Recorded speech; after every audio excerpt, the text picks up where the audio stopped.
ఎదురవుతున్న శోధనలు ఎన్నైనా సరే పట్టు విడవద్దు.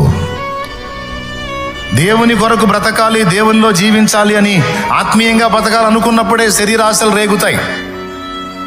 దేవుని కొరకు నిలవాలనుకున్నప్పుడే శరీరేచ్ఛలు రేగి సాతాను వాటి ఆకర్షణలను తీసుకొచ్చి నీకు చూపించి నిన్ను బలహీనపరచ చూస్తాడు. గుర్తుపెట్టుకో, అంతకుముందు లేవు, ఇప్పుడు ఎందుకు ఎక్కువైనాయి అంటే మన దెబ్బ తగిలిందో వాడికి తీసుకొచ్చి ముందు పెడుతున్నాడు అని గ్రహించి నువ్వేం చేయాలి? ఆకర్షణల వైపు పరిగెత్తటం కాదు, లేదా నాకేంది ఇలా ఆకర్షణలు వచ్చినాయి అని కృంగిపోయి కూలబట్టం కాదు.